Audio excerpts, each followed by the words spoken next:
that countdown out of here. We're live. Yeah. What's going on?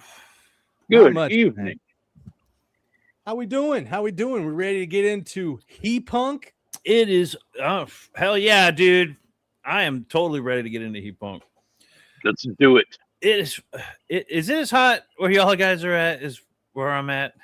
Oh, 100%. Like, Middle Yeah. Texas, Central Texas. I don't know how you guys do with the humidity down there, but the humidity up here in Tennessee is just nerve-wracking. As soon as you go outside, you just wipe off that sleeve of sweat immediately.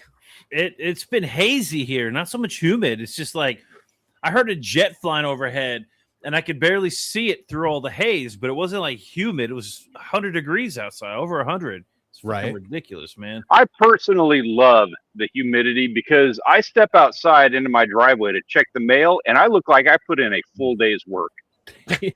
You're right.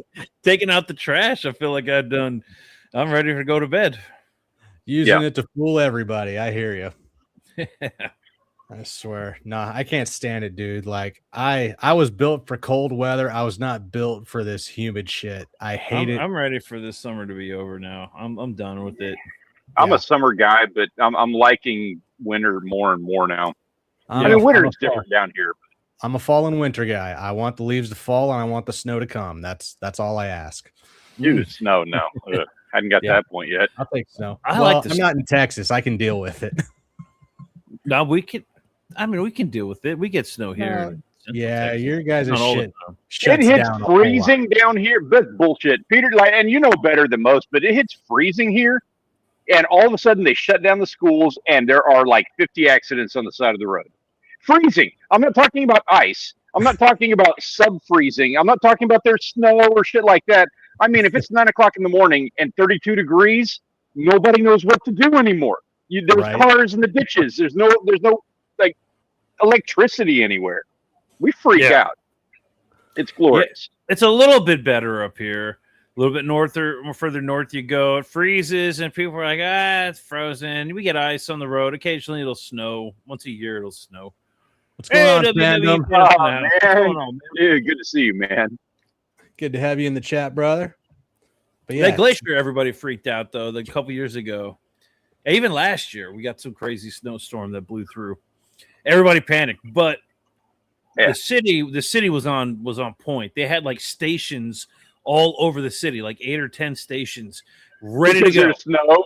They're like, we have emergency centers all around town in case you might see some of this frozen rain coming, and it sits on the ground. It doesn't go anywhere. No. It wasn't like that. We don't have an emergency station. It was like the electric company. The electric company had like bases, bases all over the city. So whenever it started snowing, fucking military with like carbines. Yeah, and every time the power went out, they were like Johnny on the spot. Boom, got it back up. Like they were bam, bam, bam. Power went out for like 5 minutes, and they were done. They were like, "We got this." Yeah, I'm with fandom on this one. I want snow. I hate the summer. I absolutely despise the summer. I used to love summer, man, but damn. Okay, so to be fair, like with everything going on in life right now, I am not enjoying summer. It's not fun. Yeah, I'm accustomed to spending the whole damn thing at the beach, and it's fine. I haven't been able to do that. I had to get all old and shit. So it's not the same as when I was growing up. And because of that, I'm enjoying fall and spring and all the other seasons. I'm enjoying them a lot more. But if you had a beach, summer's a little bit different ballgame. That's true.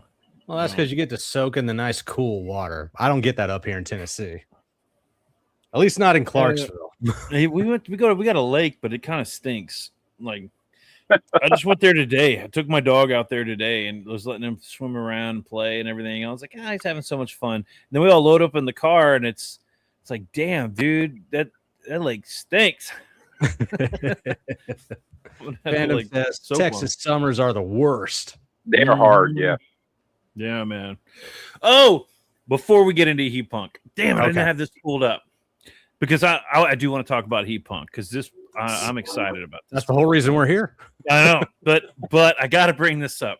Okay, we got Bell County Comic-Con coming up this coming weekend, right? Bell County Comic-Con is just north of Austin. It's like in Temple or something. Okay. Anyways, it's not a big comic book convention. It's not like Dallas or San Antonio. This is a county comic book convention. Well, they are banning people from buying tickets and being allowed to visit the Comic-Con because Really? a vendor told them not to allow this person in. Now, I don't know. I don't really. Hold on. Let me pull this up real quick. I'm going to stop sharing this other thing because that's bullshit, dude. No, I disagree. I completely disagree. Why? Reggie. In fact, who that is? In fact, this is what I would do. I'm going to give you my old man bit of advice on this. If they're doing something like this, what you need to do, you guys, immediately, what you need to do is you need to get yourself a booth, a vendor thing set up at one of these Comic-Cons, at one of these deals, get one, and then tell them, and pay the premium price or whatever is necessary. Get the right booth, get a good one, and then tell them that Orlando Bloom is banned. I don't want him anywhere near my book. Or, you know, ban Millie Alcock. So I refuse to have my booth anywhere near Millie Alcock. You don't have to have a good reason. Well, okay, but except that they're not going to ban Millie Alcock. Obviously, they're going to ban you. You're going to be like, I can't be near them because whatever. Like that is fine. That is fine if you have to make the distinction between myself and Millie Alcock, and you are going to ban me in favor of the guy who played Dustin on Stranger Things. I mean, yeah, that's what they're gonna do. All right, so we got this Reggie Grande. I don't know who Reggie Grande is. That name doesn't ring any bells. But I assume throughout this chat, we'll just read it real quick, and it seems like this might be a Rippaverse thing, but it says banned from Bell County Comic Con. I can't imagine who is behind this. And this is the email he got. Your ticket purchase has been refunded because you are prohibited from attending Bell County Comic Con. This prohibition is permanent and applies to all Bell County Comic Con's events unless you are notified otherwise in writing. You are not authorized to enter or remain on the premises. If you attempt to enter or refuse to leave when directed, you will be escorted from the property if necessary. If criminal trespass charges may be pursued. Now, please do not attempt to purchase additional tickets. First of all, he fucked up because he didn't have somebody already buy him tickets. Like, this is the official statement. You're not allowed to be here. He now knows he's not allowed to be there. Had he got somebody else to buy him tickets, he could have just shown up, and then walked on in, and then they could have escorted him out, but he'd have been in. I don't know why, but the consensus is Eric July might have asked them to not let him in. But is he gonna be there? Why? Bro, White Guy McGee says, bro, when you went there and bought his comics, you live in the same neighborhood. He lied about his private property, and all you did was simply point out it wasn't. Holy shit, man. He gets to lie. He gets everything he wants. So apparently he had bought a bunch of Rippaverse books in the past, and I guess commented on them. Now, I don't know if there's more to it. There could be way more to this story than I'm aware, but just got a call from Bell County Comic Con. My suspicion was confirmed. Not very nice. And then what happened? A certain vendor who will remain nameless requested that I be denied access to the con. And how do they know who you are? I'm confused. He says, you have to use your actual name and info to purchase a ticket. I'm assuming they have a list. They check ticket purchases with. A couple of hours after I purchased the ticket, I got the ban hammer. Very strange. And he says some people just don't want your business. And this is from last year, a post that he made. I guess Reggie might live in Bell County or something. That's interesting. General Piggy up in the building. Hey, General Piggy, what's going on, man? He says, we're talking about that. He says, my money is on Doug Ernst pulling the strings for Eric. Yeah, but it's Bell County. I get it if it's a big convention, but Bell County, like, guys, come on. Y'all don't have enough ticket sales to start banning people. What's really weird is I just looked up Reggie Grande on X, and he doesn't even have 1,000 followers. Like, what are we doing? Like, banning these little guys that love indie books or any kind of... He criticized him. That's it. I'll bet you anything it's what it boils down to. Now, maybe he went there and maybe he videotaped something, or who knows? Maybe he embarrassed him. But look at this post that he made last year. Spent $298.17 on comic books for every available book that a company has printed to date. And the owner walks off while they see me making my purchase. Look at this stack of comics.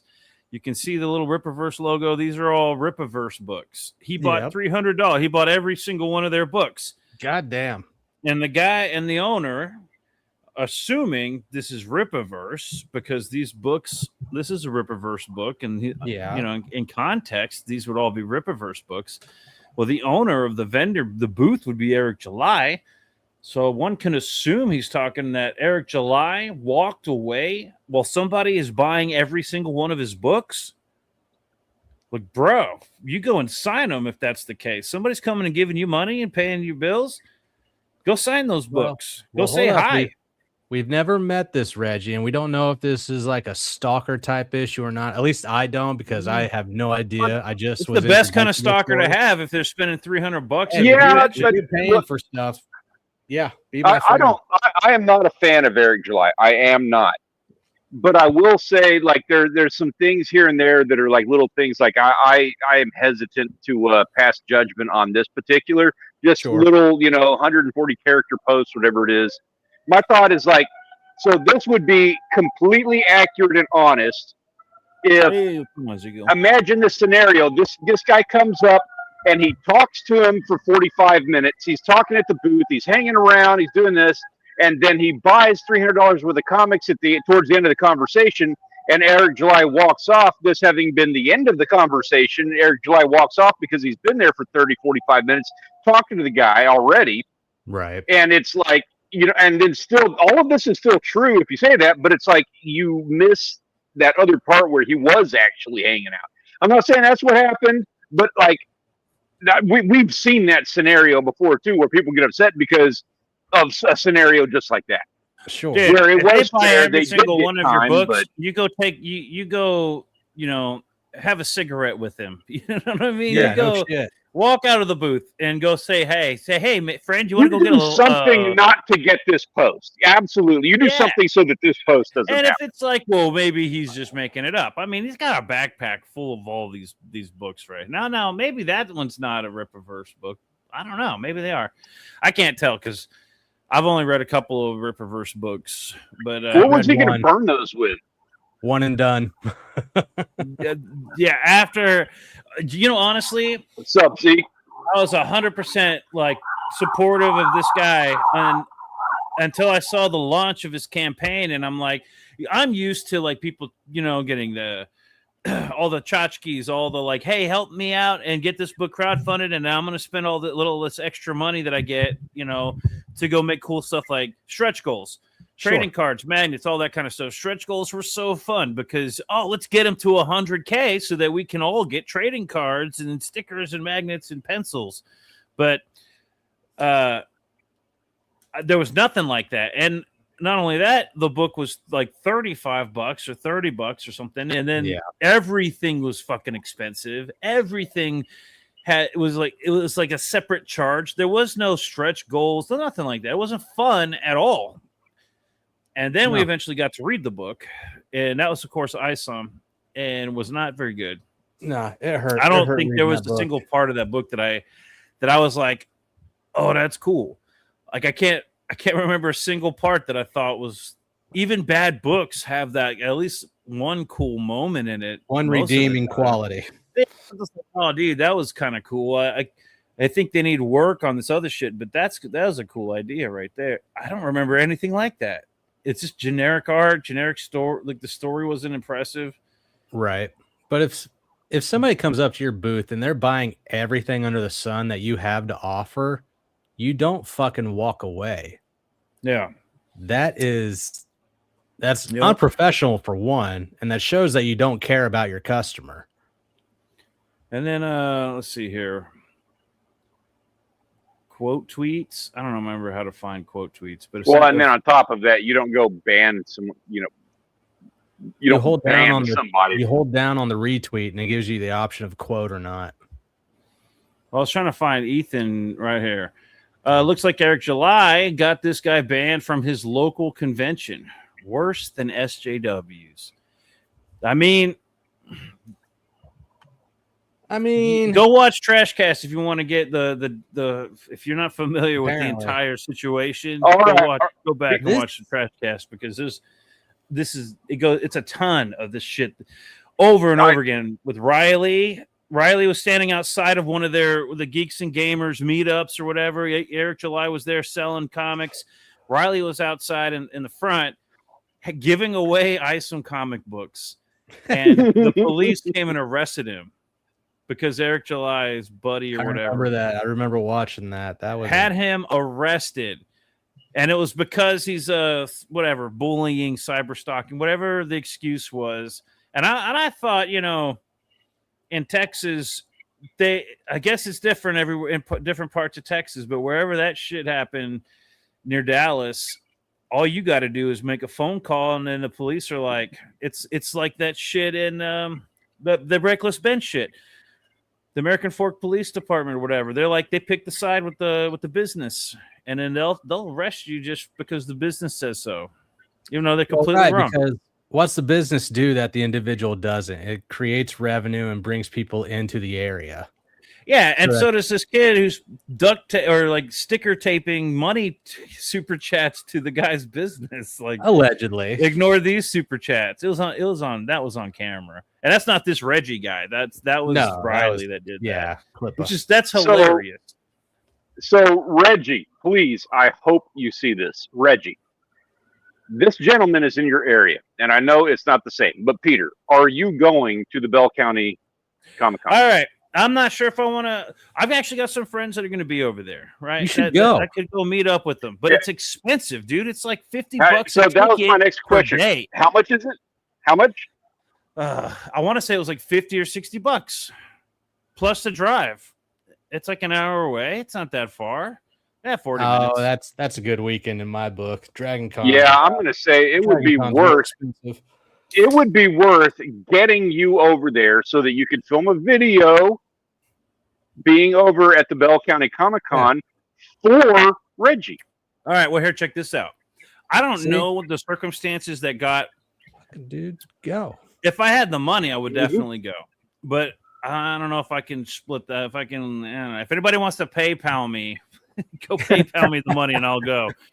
I don't get my wife to buy the ticket. Because hold on. If somebody was to do that, you are filming a damn video for Reggie. Yeah, but here's the thing. I don't know to the extent that Reggie, what caused him to get banned. Because you know what? Yeah. I might be on that list as well because I have. And Reggie needs to be in that video. We need to hear Reggie's. I think we need some face-to-face with Reggie. I was blocked by either Eric July or somebody at one point. But I don't think I am anymore.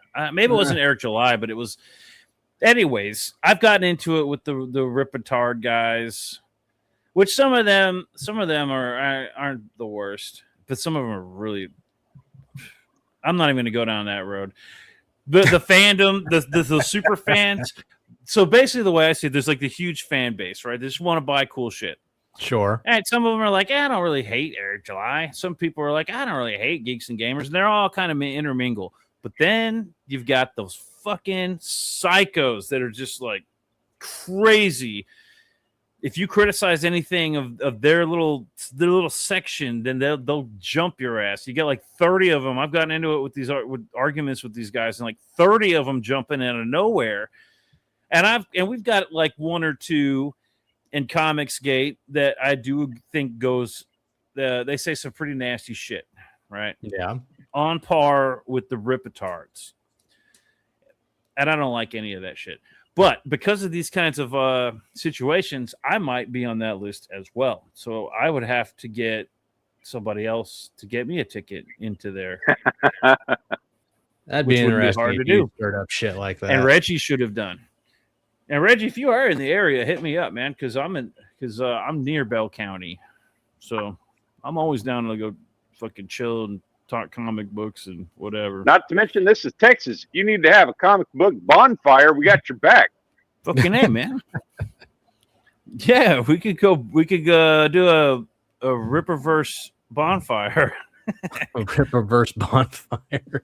You can do a Ripper burn. Yeah, Ripper burn. I think you just created something, man. That needs to be a shirt.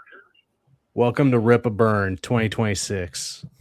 So I just wanted to throw that out there because that is an interesting thing that just happened. It's Bell County, dude. That's like Temple. There's like not for many people that live in Temple. It's a big there will city. be cows. No, it's not a big city. There will be cows in the vicinity of that Comic-Con. Gen Con up in Indiana, they just sold out all 3 days for their weekend. Gen Con is sold out. I thought that was impressive. How big is Gen Con? Is that like a big it's not city? big, but it's decent for Indiana. It's so I would liken Temple. I think it's in Temple. Okay. Or there's like two cities right next to each other. There's Temple and another one. But I think Bell County is right there. And of course, that's like the size of Beeville.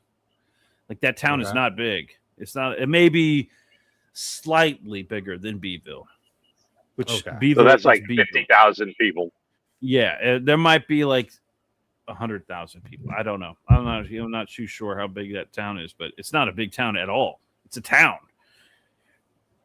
I wouldn't even consider it a city. They're big enough to have a Comic-Con where they ban people from. Yeah, that blows my mind, dude. It's fucking Bell County. So Gen Con 2026 sold out completely. It's expecting to reach around 72,000 fans. Wow. Nearly 800 vendors from July 30th to August 2nd.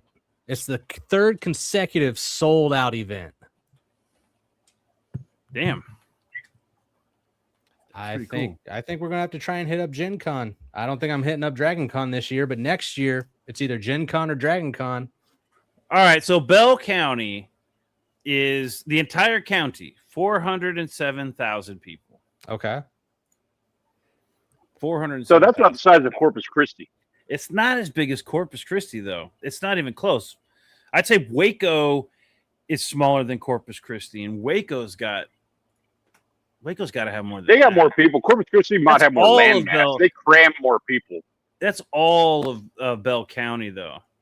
Waco's in McLennan. Let's see here. McLennan. This is such a hick conversation. Yeah, I know. And we'll get back. Dude, how has Bell County got more people? Is that like North Austin or something? Because Waco's only got 272,000. Where the hell is Bell County? I thought that was like Temple. What am I missing? Is Bell County north? Is that up by Dallas? Hold on. I might be an idiot. You're asking the wrong dude, man. I thought Bell County was in Temple. I'm all the way up here in Tennessee. I know nothing of your Texas. Yeah, this conversation needs to be like preceded by like that's that place. No. I was right. It's Temple, Belton. It's both Temple and Belton, and a town called Coppers Cove, Killeen. Oh, Coppers Cove. Yeah, it's just north of Austin, just near George, just north of Georgetown. Which I mean, you get all those Austin people. It's in between Waco and Austin. Yeah, that's what I thought. I thought that's where it was. Anyways, that's not cool, Bell County. Don't I like comic book conventions, and when you got a guy who obviously spends money, you can't be like banning them unless Reggie has done some fucking horrible shit, which I'm not aware of. Just put they them at the end of your name. Yeah, or have your mom buy you a ticket. I'll let you in immediately. I think that's still a valid argument. Not since He-Man. Did you notice they took that out of the He-Man? They took it out of the trailer. It's still in the movie. It was in the original trailer, then the newer trailer they took it out because I assume it's because everybody bitched about it. And No, it's because the joke was made. Maybe that makes sense. But then it was in the movie, so that's cool. The movie was pretty good. Okay. So all right. how we came about He Punk. I missed out on this campaign. I didn't get the physical copy because I thought it was too expensive. And then I was just backing too many other campaigns at the same time that this one was running. But He Punk and the Bastards of the Universe comes to us from Vasilis, who lives across the pond. Yeah. And this is a pretty cool cat, man. I like Vasilis. He's a pretty cool guy. Yeah, Vasilis, man, this artwork is badass. I love his artwork's awesome. When he first announced he was doing a comic book, I was excited because I fucking love his artwork. His artwork is there's something about it, dude. Let me just share this here. It screams 80s edgy punk. I mean, that's exactly what it is. Speaking my language. I'm not sure. I never got a response from him. He sent me the link to this so that we could review it. Sure. But when I asked him if he minded if we showed it, showed parts of the book, I never got a response back. So we're not going to share the whole book or anything like that. No. But just a taste. This is like the cover right here. I'm sharing it. Okay. So his before fucking we get artwork into it, is amazing. Let's just hear how you took it. Did you like it or dislike it first before we actually get into it? All right. When I saw this book launch, I thought, holy shit. This is exactly what I'm wanting to see in comics, the indie comic books. This is what I'm looking for because everything I've been seeing, there's like 80% of all indie books in our general circuit all look roughly the same, right? Sure. And I'm getting kind of tired of it. And it's not just in our circuit. It's superheroes. Even Marvel and DC are doing this. It's like this house style they got. I don't know what you call it, but I'd call it the Brazilian special because they all look like some Brazilian artists are doing this. Sounds like a good waxing. Yeah, it sounds like they have nice asses. Yeah, well, you'd think, right?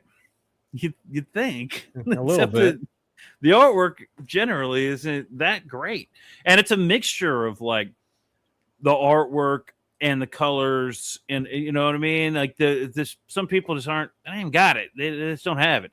Even Marvel and DC, some recent books, the past 10 years, more than a handful of examples of just terrible art. Something that just doesn't speak. You know what I mean? Mm-hmm. And when I saw this book come out, I thought, holy shit, this is different. This is what I'm looking for. It pops. It's a cool looking character, fucking awesome coloring. And I wanted to back it. And then when the campaign came out, because he's overseas, the cost of printing and shipping would have bankrupted him. So it was just digital. And the question that I had at the time was, why are you crowdfunding for a digital book? I want to read it. Like, I really, really want to read it. Right. But why are we crowdfunding for a digital book? But I guess it's still like, but he did have physical copies that he was hand printing and making himself. Yeah, each one those was were like $100 drawn. Well, no, each one was like printed and colored. I'm not sure. I think he handmade them, but I don't think he hand drew each one. It was. I get what you're saying. He like put them all together. But anyways, I couldn't afford $100. So for me, when I first saw the campaign, I saw the black and whites. He hadn't had the pages colored yet, and I was like, I could go either way with this, right? And wasn't really interested. Saw the pricing, and I was like, there are other things I can back at this moment. Sorry, Vasilis. However, it's Vasilis. Vasilis. Or Vasily. Vaseline. I don't know. But I apologize, dude, because I thoroughly enjoyed this book. I thought it was, I thought the art, as soon as I saw the colors attached to the actual line art, I thought it was fantastic. I thought I want more indie books to look like this. Yeah. I want rough, scratchy art. I want those high, in the words of Mo Biggs, bisexual lighting. I want all the goodies. This book looks phenomenal. and the story itself is cool and unique. It drags in a couple areas, but we'll get into that later. But overall, this book I give a solid 7.5 out of 10. Okay. Man, I hate rating shit because it's like on some aspects I'd rate this book a 10 out of 10. When it comes to like visuals, interestingness, you know what I mean? Like you pick up a book and you're just like, oh my God, this is interesting. I can't stop looking at this. It's like a fucking 9.5, 10 out of 10, right? It's a fucking visual art style. smorgasbord. You could spend a lot of time on each individual page just soaking up the backgrounds, what's going on at the sides of the panels, everything. There is a lot to soak up on each page. Now he did mention something about a print, like doing a printing of this book. Sure. I don't remember what he said, but I will be buying this book, or maybe it was maybe it was a digital, but it's with his new book. He's got Saturn. Maybe that's what it was. He's got a couple of them. He's got 8-bit horror. He's got Saturn Head that's coming out. He's got this book. And I think he had a thing where you could buy all of them digital, all the digital tiers. That's what I'm going to end up getting until he puts it out physical copies, which I will Vasilis. Thank you for letting us review this book, and I've been wanting to read it. That's fucking epic, bro. I will be buying this book if it's physical. Whenever you put a physical tier out, I will definitely buy it. And whatever campaign you have running, if you have all your work on a digital tier, I will be backing that soon. As soon as I can get the money together to go back that, I will be backing it because holy shit, this book is cool. It is a very fun read. I'm actually hoping for an issue 2 at this point. Like as soon as I got done with it, I was like, there needs to be a sequel. There is enough. Of course, it leads into this is just the beginning. Well, of course, but I'm hoping he actually like produces a sequel. You know, some people do one and then it falls off and doesn't continue. Yeah. Do we know where he's at with the campaign? Like what campaigns he has running? What did you say? Like on this one in particular, like did it fund? Did he make good money on it? Oh yeah, it had to have funded. No, let me double check where that is because let me show off this page here that you got up. So this is Punk and the Bastards of the Universe. Yeah, this is the homage cover. Look, I was just gonna say, like, somebody in the chat, you want to name what this is an homage to? This is that Gem cover, right? Gem. This is like a homage to a Gem cover. Okay, I'm pretty sure it was Gem, right? Which we saw another homage to it with the Pitter Patter. Oh yeah, I remember that. Hold on, Gem. What was the name of that? Isn't that Iron Maiden or something that they're? No, wait a minute. Am I wrong? Yeah, I'm thinking of I'm thinking of that. Dude, that's probably Iron Maiden. What am I thinking? That's Eddie. Yeah. Well, let me show you what I was thinking of because God damn it. So the story basically is of this guy that calls himself Punk, and he's on this journey to find the oh my god, I can't find the base of all bases, you know, the rock and roll lightning in a bottle that only comes with the one instrument that you can have. And so he goes into the cemetery of basses or guitars or everything, and he finds this one. And this guitar that he picks up, this bass, is like the Excalibur of the guitars, right? It gives you the power to rock and roll. All right, hold on. I found it. When he finds it, everybody is wanting to come after it now. They're like, he found the axe. We've got to go. Oh, hold on a second. You okay? This one of the things about this book is that it kind of there are parts that kind of drag out. Okay. And I was explaining the story, and then you go right into critiquing it. What the fuck? Because you jumped into now we're like a third of the way into the book already. No, a few things, basically, but you're missing like a few things. that's interesting. He Punk wants to start a band. Oh, dude, I got these nets. He Punk wants to start a band, and everybody is instantly like, stop him from starting the band. You know, he's trying to find the base so that he can. It's like He-Man's sword. He's like, I got to get the sword so that I can have the power. And everybody's like, he must not have that base. And so then, yes, that leads him to the graveyard. And then it's the base graveyard. Hold on, let me reshare that screen. I was trying to pull up the Eddie cover because it's from the Eddie cover. But then I was trying to also find the gem. There was like a gem cover. I swear to God, there was like a cover, another comic book cover that did that. Anyways, I'm getting due to Texas heat. My brain's just not working. I feel stupid. Like I want confirmation. This is Iron Maiden, right? Like a month. Okay, yes. Let me share that just so you can have confirmation. Sorry, Jay. I know you were in the middle of it, of like explaining. Switch the tabs. Quit removing it. No, I can't. I have to switch the tabs because I have one. I have the Heat Punk in like a share file so that there's no like links or anything available. You see what I'm saying? Switch tabs, but whatever. I swear to God. All right. Oh my God. Come on. Texas heat my ass. Oh my God, dude. Anyway. It's Iron Maiden. He finds it's Iron Maiden. Here we go. I got it. I got it right here. He finds the ultimate bass guitar. And then there's a lot of comedy in this book too. Like I actually found a couple spots. I was like, all right, this is entertaining. This is actually funny here and there. All right, fine. I'll just share the comic book then. I'll share whatever you want to share, but trying to keep it, on a fucking railway. All right. Let's just get this out of the way so I can close the tab. Iron Maiden. Iron Maiden cover.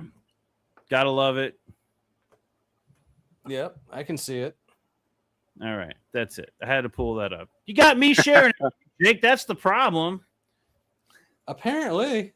I can't have you sharing anymore. Fault. I gotta do everything, or the whole goddamn operation falls to the ground. I'm sharing Heat Punk in a different type of browser, right? You notice how there's no browser. Yes, it's a G drive or a Dropbox. It's one of the two. Well, it's not the G drive. It's just full. Anyways, it's the Dropbox thing. Full screen. Anyways, all right. So Heat Punk. Let's just scroll down right here. As soon as I saw this first page right here, this close up with all the detail and the grittiness of it, I immediately fell in love with the book. Fuck the covers and the credit pages and the chapters. This right here is what sold me. And it goes down to everything, like all the detail and all the little lines and all the weird shit that he puts in, like how he does the glasses, even to the background with the halftones and everything. The guy is a fucking pro. He knows what he's doing. And his color choice. This character kind of reminded me of an old movie I watched. Do you remember the movie Little Monsters or My Little Monster? Oh, yeah. This reminds me of that blue monster that the kid hung out with, but a way cooler version. Yeah. Like the adult version? Yeah, right. So one little thing, like artistically, I want to point out, I love what he does. Zoom out on his shoulder, just beside that, just underneath that left word bubble, if you can. Just zoom in. Yeah, zoom in. Right. Yeah, you can see plenty of it right there. So this is like such a nuanced little thing. Scroll up just a hair. See the top of his jacket, where you have the background, but he's got that border of the same color. It's like an absence of line. It's that back that caused him to pop because he has that high contrast of the black jacket, but he left that little like light line, little things like that. I just love. I like that he cut it out because I see people do that without understanding the purpose of it, and they'll draw a white line around the entire figure. And it drives me nuts when I see people do that because that's a YouTube thumbnail thing too, where people do that to make it pop, and it's not necessary. It doesn't have to pop. A lot of times they'll ruin the whole thing because they'll do like white, but like this, he's got just that pink, and you notice it's not even necessary on the point of his shoulder over there. It's just on some parts where he's got some black in the background. You don't want the black on black, so he's just got that little bit of an outline just to make it pop just enough. Yeah. Yeah, I love it, man. That was intentional. He had to do something specific in order to make that happen, and he did it very well. And he got around the hair. He did it around the hair. Like all the textures that are going on, it's just like holy shit. And then the background is like shaded differently. Like it almost looks like one of those photo. I guess it would be like a photograph that's got over. What do they call that? Where you use Xerox it's like he's saturated a negative or something. Yeah, but then he uses the halftones and all this stuff to like it just separates the background from the foreground. It makes the colors fucking are badass. And I gotta say, you know how we're always bitching that there's no bulge? Yeah. Because I know you're always bitching about that. No. I'm not the That's like one of your big things. You're the one. You're the one that brought it up last time because they always make for you. I did that for you. They're always like feminine, right? If you're proud of your fucking hero, you give him the fucking package. You know, you give something to work with. I'm just saying, bro. It's not a gay thing at all. It's just all about being proud of your character. It's the most heterosexual thing ever. There's nothing. Look at that. He gave it spikes. That bulge got spikes. Right. Yeah. And veins. Yeah, good job, Vasilis. Something that Paul Stanley's always complaining about. Oh, man. Let's see here. First of all, I like this character right here on the left. Yeah. This is where he's like looking for his base. He's like, hey, I need to find a base. I love the dialogue. Because he's just sitting there going like, "Hey, you! I've seen your, he's just like, what's your name?" You can already get the feeling. He's like, "What's your name?" He's like, "Oh, you're that guy, the muscle guy, the bouncer from that smelly punk club, the heebie-jeebies." Yeah. I know you. Check it. I'm looking for I'm looking for your buddy Sid something. Sid Ferocious goes by Junkular. I want to buy a base. He works at the base cemetery. And he's like, yo, and this guy's just ignoring him and shit. And he's got funny dialogue. I was like, shit, are you tripping right now? Am I messing with your trip? Like, he's like, am I messing with your trip? Or are you just being a dick? And he's like, Conan, I do know your name. You're Conan, and you are a dick. And he's like, fine. I like this fucking guy right here. Yeah, the little Igor guy. Chavenstein. Yeah. Which I wonder what's I looked up Chavin because I was like, I get it's Frankensteinish, but Chavin, I don't know. I think that's like a Roman word for little goat or little boy or something like that. Okay. I don't know if that's what Vasilis was going for, but that's kind of funny. He's a funny character. He's like, follow him. He's looking for, a base. We can't have that shit. Can't have another band starting around here. I don't know, man. This fucking love this. His characters are so fucking weird and fun to look at. It's funny, dude. Like the stockings and shit. Yeah. Like this is some right off the bat European shit right here, but it's funny, dude. It is that European kind of punk, and right off the bat we got references to Sid Vicious from Sex Pistols, and we got Heebie-Jeebies, which is CBGB, the New York Punk Club. Yeah, that needs to be put out there for anyone who doesn't know. These are all like excellent, like little, little Easter egg nods. It kind of reminds me of Fortress of Rock, that comic I did a while back. Yeah. So go ahead. Fortress of Rock, absolutely. I'm hoping to see a little like Spinal Tap in here, but I'm also seeing what was that cartoon on Adult Swim? Oh, Apocalyptica or something, or that's I don't remember the name of that cartoon, but it was but basically the cartoon on Adult Swim where it's all the musicians who are just like guys. ultra metal, like nothing was ever heavy enough, and the comedy behind, like the ultra horror band. Yeah. So, but I do like this fucking character right here. All right, Jake, I interrupted you. Go ahead, continue with the story. We'll just leave it on this page. Well, I'm kind of ahead of where we're at right now. But okay, anyway. well, let me. No, you're fine. Get to the base. But, he goes to the base cemetery. He's looking for the mighty axe and everything. And so, what I thought was cool is that when he goes to look for it, and the graveyard shift guy, the guy that works the cemetery, basically gives him a sentient shovel. This guy. It says, "Have at it."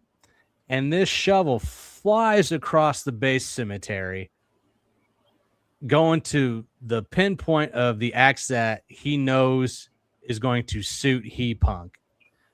It's basically kind of like Harry Potter having a wand being chosen. It's like, all right, I know exactly what one's going to work for you. Except it's a fucking spade. Yeah, I like this the bat shovel. Yeah, it's like the Harry Potter hat. That's a good way to put it. It's like, which house are you in? Right. I know just the base for you. I know just what base you want. So he takes him to this spot, and he has to dig up the fucking base. And there's some funny dialogue there too. But him just having to chase and keep up with that shovel was fun. I like that the Vasilis knew how to present comedic tones and moments, because you don't get that a lot. Dude, these are some of my favorite pages right here, because, like, first of all, they fucking pop, dude. The colors are crazy. Yeah. A lot of pink. Colors are amazing. Very well done. I love there's this thing that people do when they color where everything has to be the color that you think that something is, right? Blue water. What's that? Blue water. Blue water is that is the epitomal explanation of that. Water has to be blue. Yeah. Yellow sun. And there's no everybody draws the sun yellow. Everybody draws the sky blue. Like, all right. First of all, this is like expressive. Maybe the guy's green, but who knows? Maybe it's just the lighting because he's in a fucking cemetery. Shit could be glowing in there. Who knows? Who cares? It doesn't matter. Everybody that wears a crop top sleeveless shirt like that is just pale ass white. A crop top. Yeah, right. It's like pale, but it's also like a fucking swastika on his shirt, which is funny. Yeah. But the green, it's like these aren't separating the colors because he's clearly a green person, and He-Punk is clearly a blue person. Maybe it is, maybe it isn't. It doesn't matter. It's like fucking art, dude.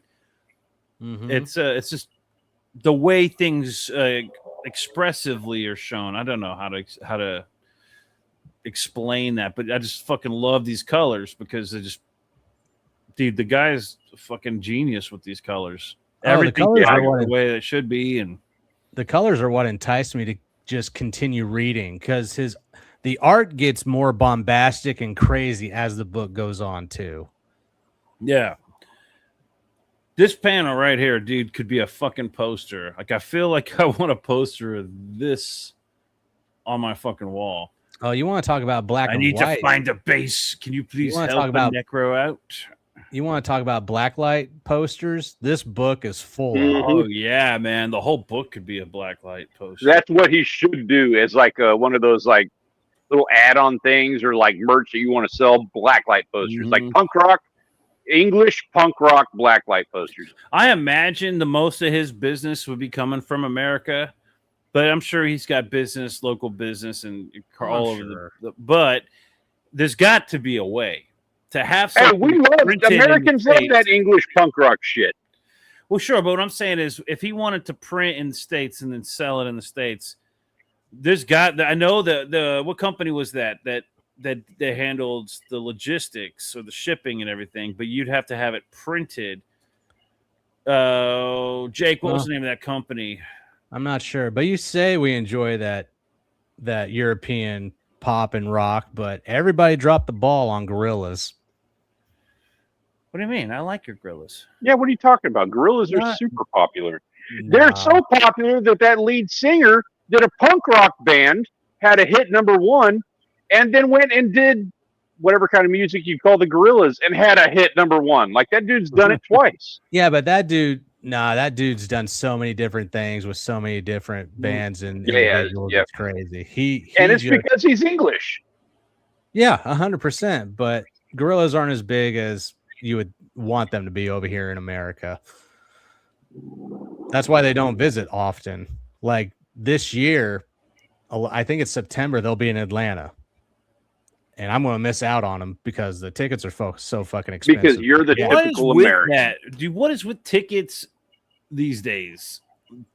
The fucking expensive. Why does it cost $50 to go to a shitty comic book convention and then just so you can go spend top dollar on fucking comic books from vendors? So now, granted, there are occasionally vendors that have deals you just can't beat at any comic book store. Every comic store wants to sell everything at like a premium, but you can get pretty good deals at conventions, but not after you account for the cost of the ticket and the parking and all the bullshit when you could just get online and eBay and go find this shit for dirt cheap. I will say, just as a little addition to your thing there, a funny little side note on that. So I have seen the Sex Pistols live.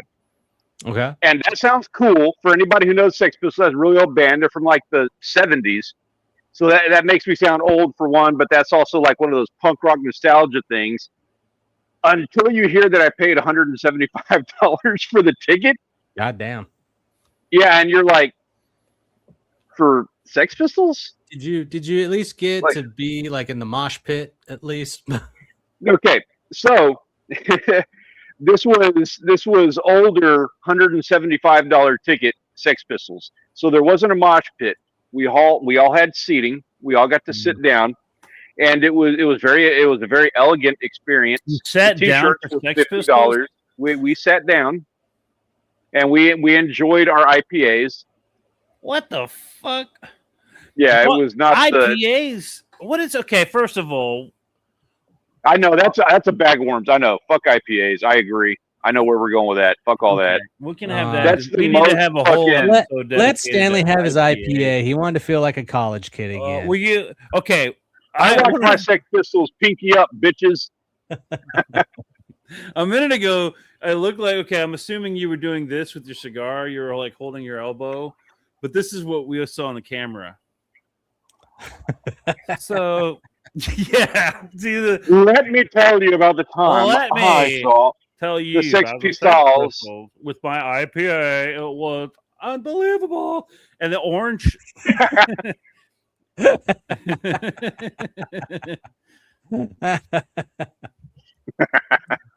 I remember when they used to do those beer tastings with the orange, with all the different chocolates.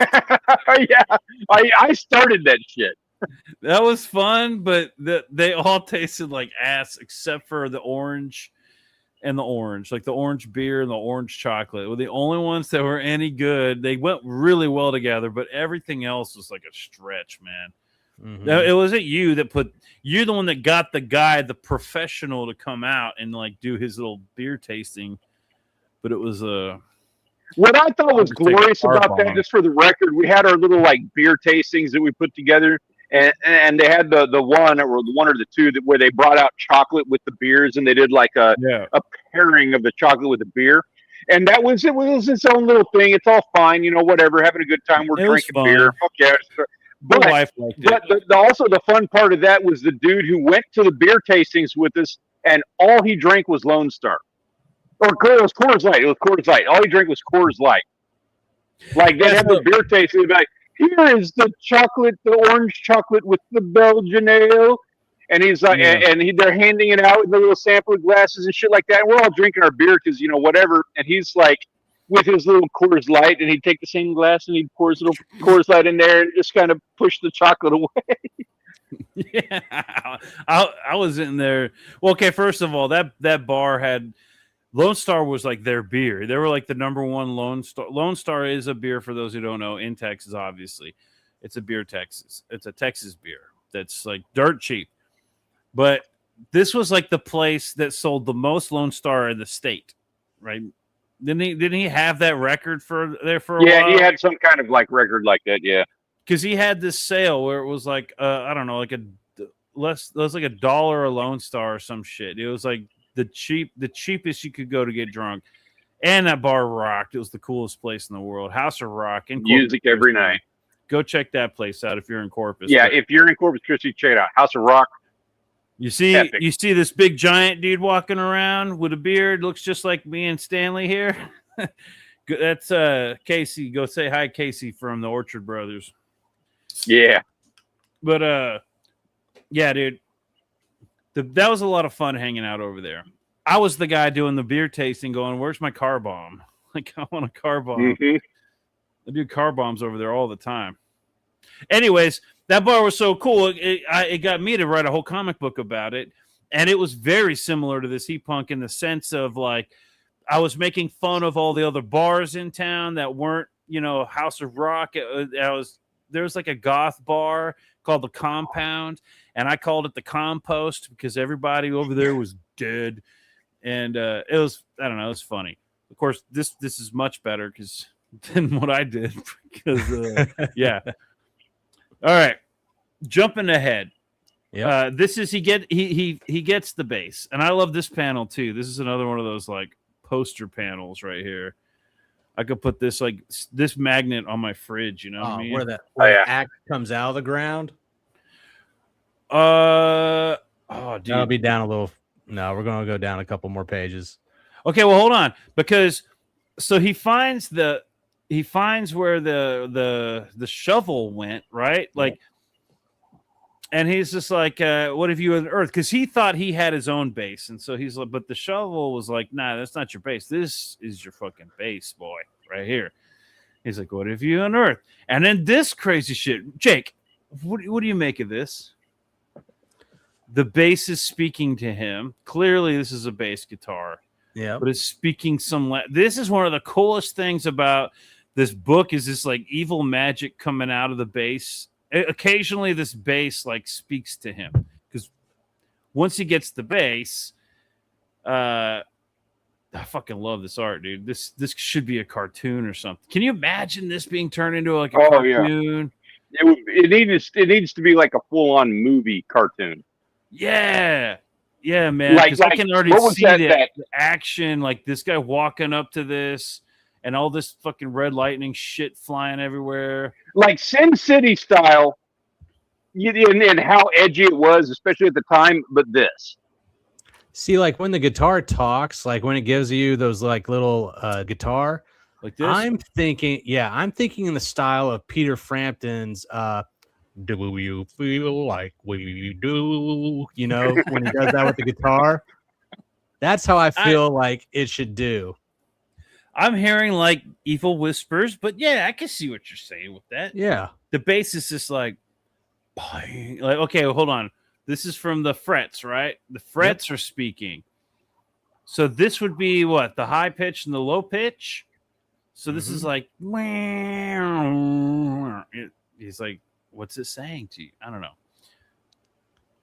And then this random fucker starts coming into the party. It has been unearthed, your majesty. I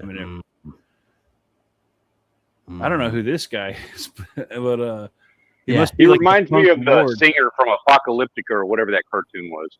Yeah, here we go again. Look at this shit, dude. The bass. That is an epic. That needs to be the poster right there.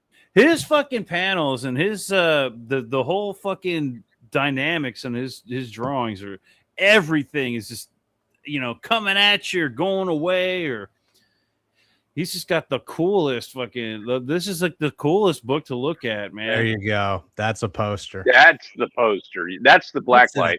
That's an album cover. Yeah, it is. Yeah, I love this, man. This one. Yep. That's fucking. Just look at it. Okay, hold on. This is one of those. Okay, the guitar's coming out, and then it's like Kerrang. Yeah. Swoosh. I love it. This is one of those. Okay. This is where it's like it's so fucking cool to look at. I don't even mind, but I'm gonna say something. There are a couple times where it feels like there are extra pages, right? Sure. That don't seem to jive. Necessary or jive or whatever. Like I like this page. But okay, the guitar's coming out of the hole and then it's going up into the sky and it's coming up at you. It's like 3 pages of guitar movement. It's like, yeah, dude, the only if your artwork was not this fucking amazing, like fun to look at, right, I would be bitching. This is where it's like I don't care really because, but I'm gonna say, but it is a lot of there's a lot of extra pages. Yeah, in of this course. book, but it's like they're so fun to look at. I don't even know if I'm complaining about it. When he does cool shit like this, I don't mind. Like, yeah, I kind of agree. This is when cool. we get to where He Punk is fighting the emo Spider Kid. We'll get a little different on that opinion. Oh, there's a poster right here. Yeah, that looks good. That could have been a cover. Yeah, that could have been a cover. If you'd have put that like silhouette, that's not silhouette, but if you'd have put that in front of one of those other ones, like the swoosh in front of that one, that'd have been a cover.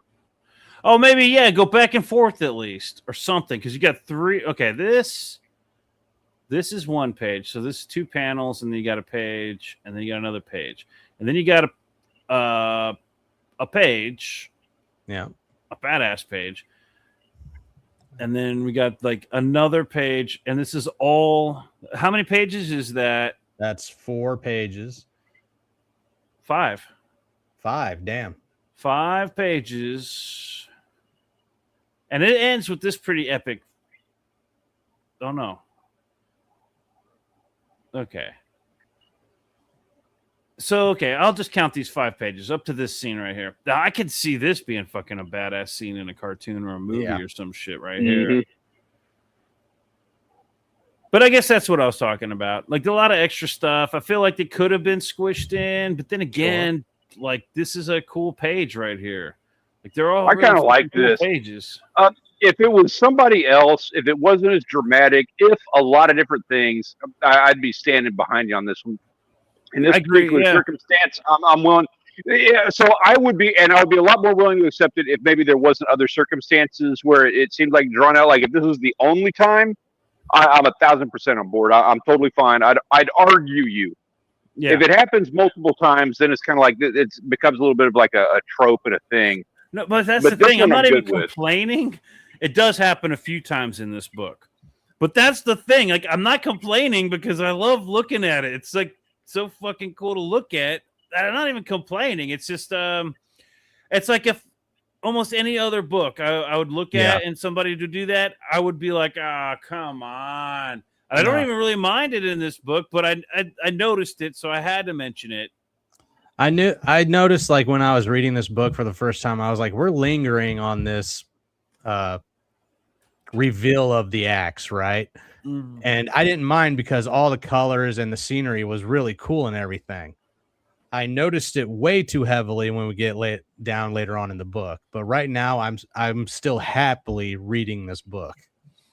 Yeah, and okay, now I don't want to spoil to all the book. Obviously, everybody needs to go fucking back this book. Yeah, but so he gets the guitar and he begins his quest to start the band. Mm-hmm. And then don't forget he makes the quote. He's like, I finally have my axe. Now I just need to learn how to play it. Oh yeah, hold on a second. I got to say something cool, in that regard. Cool panel. Hold on, I'm gonna share that because that is actually a really funny panel. While you're doing that, there's a huge for any musician like fans out there, music fans out there, like not music fans, but fans of like musician. If you play an instrument, if you play in a band, or ever wanted to play in a band, there's a YouTube channel called Spectre Sound Studios, and one of the character jokes that they always talk about on that channel, and it's totally like anyone who plays in a band totally gets the joke. It's an inside joke, but the bassist is always like the weird shitbag that ruins the band. Like bassists get made. If you've ever played a band, the bassist is the one that catches a lot of flack for a lot of different shit. You know, that like they're a guitar player who couldn't play guitar, or they're the guitar player who like they're more dramatic or whatever the case is. Like if there's 1,000 jokes to be made about it. So I love that this dude is playing bass instead of guitar. It kind of lends itself, and Bacillus, like I would encourage you, especially for another edition of this, watch Spectre Sound Studio, because a lot of the jokes that they make are like right on par with what you I do. know that's like a huge trope here. Like all the members of the band, like the drummer's always like the guy who's just kind of like, just like, I don't know, I'm here. And then you got like, but in some places the drummer would be like the leader of the band. Like I wonder if like overseas, if it's different. Like is the guitarist always the leader of the band like it is here? Well, or the like band thing, the reason it's such a funny joke is because you do have these tropes. For one, guitar players are a dime a dozen, because that's the thing. Everybody wants a guitar. They pick up a guitar, learn to play guitar, and then the select, and then everybody wants to start a band. So those guys are everywhere. Drummers, that you honor your drummer because they're so hard to find, because nobody wants to invest $1,200 in a set of drums and then learn how to play it. And they're so loud, it's hard to like learn how to play drums because you're going to piss off mom and dad and the neighbors. So but I remember hearing rooted in like reality. I remember at one point hearing the drummers were like a dime a dozen, or that they're just easy because not a dime a dozen, but it was like you would have a drummer in like 8 bands, and it would be because there's only one drummer to go around, or you trade off. There's like 3 drummers in town, and every band is trading them off because there's only 3 of them, and you have to kind of like the hose, fall in suit with them. And singers, the trope with singers, somebody learns how to sing, maybe they play guitar, but they're not going to carry shit to the show. Like the guitarist and the bass player, they're carrying like these 100-pound amps and guitars and all this shit, and the singer's carrying his little microphone. I do remember seeing like local bands in like Corpus and shit where like there's the one guy who was the singer. He couldn't play, but he was just so fucking serious. Like, I am the fucking band. I can't play a damn instrument. And they you ever notice how the singers that can't play music like an instrument, they always suck. Like they almost always suck. Occasionally you get like a really good singer, but they almost always sucked in the local bands. Anyways. All right. Anyway. So here's the scene right here. That speaking of which, he gets his bass guitar. He's like, yes, this is my axe. I am he punk. I have the punk. All I have to do now is learn how to play the damn thing. This is a fucking button right here, dude. You know how you get like those cool buttons in like Flash? Anyways, that's funny, dude. All I have to do is learn how to play the damn thing. Ain't that the fucking truth? And then we have our evil doers here are very upset. And then we got to move on to chapter 2. Now, Jake. I actually really like the world building that he does in this book too. It's not a lot outside of the art or anything, but when he starts like introducing how characters or different items around the house or whatever how the characters interact with these certain inanimate objects, it's really cool. Like, we just saw the shovel that's sentient. Well, there's a bartender that lives inside of a mirror and can pop in and out of the mirror to serve, the customers, and then disappear right back into the mirror. If he had like focused on those panels to like show off the actual ability of like phasing in and out of the mirror for the bartender, I thought that would have been a really cool scene, but it's just split second stuff that takes place so he can be like, here's your beer, now I'm back. But if he lingered on that kind of stuff a little bit more, I think that was a really cool idea. I'm actually impressed that you figured that you pieced that together. I didn't piece that together when I read it first. You mentioned it and I was like, what? Okay, here, let's share it because this is what you're talking about right here. So he goes to your space, right? And this is like a fucking little emo bar. It's pretty funny. He walks in and I didn't catch that this was like I guess a mirror. Is that right? Yeah. I did think it was weird that the guy he was talking to has like this weird trippy effect going on with him. Right. So it makes sense that he's like the guy in the mirror. But I didn't pick up on that. But that's actually pretty cool. That gives me a little bit more respect for this book because the fucking artwork is crazy, dude. And again, this would make such an awesome movie. Oh yeah, like you said, man. the world that this is in. It's very lived in. It's very grounded. What kind of movie would you make out of this? Live action, just a trippy, like how they did Sin City, like kind of true to the comic as best they could, or would you go okay, like cartoon, heavy metal? I have a thought on that. Cartoon is a very obvious choice, and I think it would be done very well as a cartoon. However, imagine if this was all like practical effects. Oh yeah, that'd be fucking cool, man. Practical effects with like the Sin City, like the way that they accomplish Sin City, but do it with like the hyper bombastic color patterns that they do here instead of the black and white with the color splat.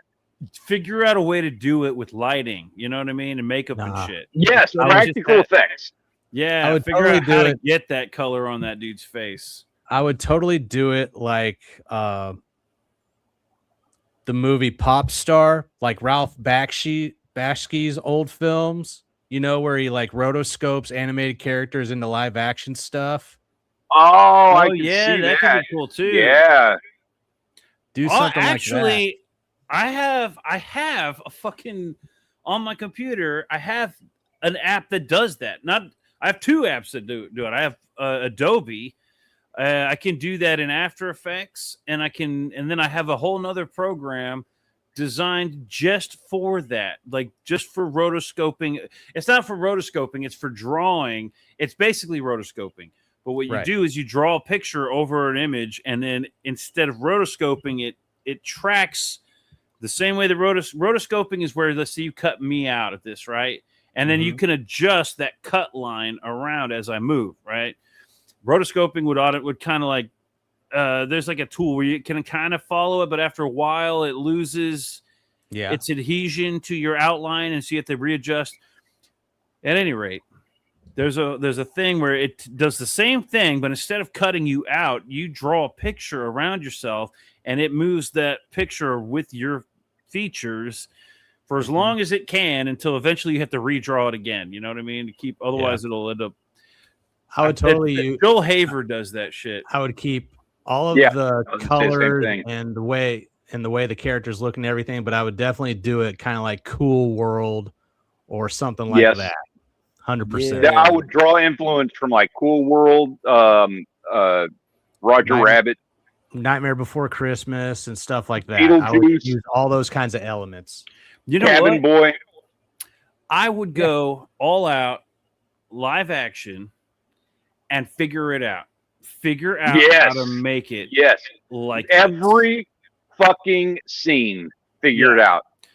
Yeah, it would take. Yeah, every scene would have to be like a fucking piece of artwork, because everything down to like this guy's got blue and green on his face. So I don't know what you do. Like you'd paint his face blue and green with a black light, and then have some other lighting. But then look behind him. He's got like you know how you mentioned how there's an outline around him, around the character earlier. But this guy's got an outline of something else. What the hell is this outline? What is going on back here? He's not the mirror guy, is he? You know what I would do? At least I would attempt to do. I would. So you know that artist who does. They take people and they put them on, like they have them sit down on a chair or whatever, and then they paint them like an oil painting, and they take photographs of them so that the photograph looks like an oil painting. Mm-hmm. I would do that, but I would take it to the next. Like I would do that as my set design and costume design and everything. I would paint the characters. But then I wouldn't paint them purple and blue.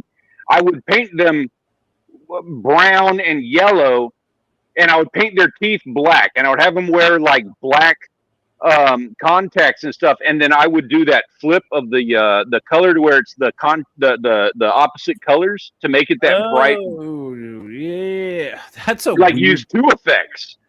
You're talking about using like the negative to make a positive. Yeah. Paint the characters and then use the negative. Oh, that's an interesting idea. I didn't think about that.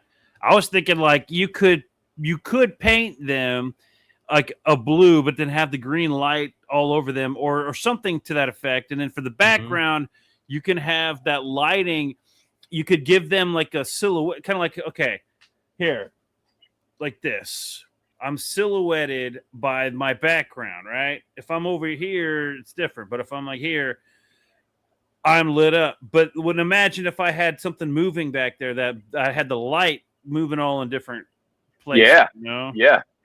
Like that'd make the whole panel fucking move. This would be so fun to film. Yeah, man. If only you had like, if you could just go balls to the wall. Just one scene would be really cool to figure out.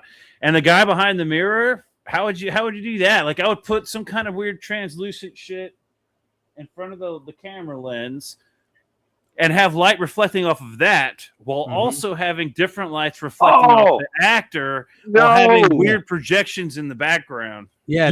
So you have a mirror. You have a mirror. And then in front of it, at a different angle, you have a sheet of glass.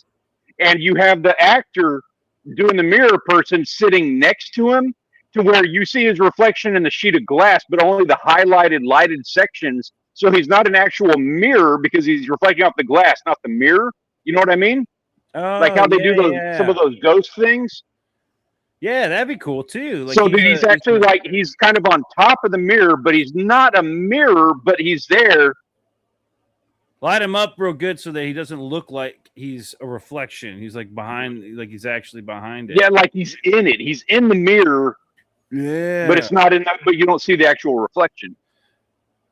God, this would be so fun to film. This would definitely be a fun project to film right here. I don't know who we get to play all these people. So see any more people? Not one famous person. Not one famous person. Well, so far I see an old I see an Ed Harris, I see a dead Michael Jackson, and a thin Steven Seagal. Whoever played Max Headroom, that guy needs to be the mirror guy.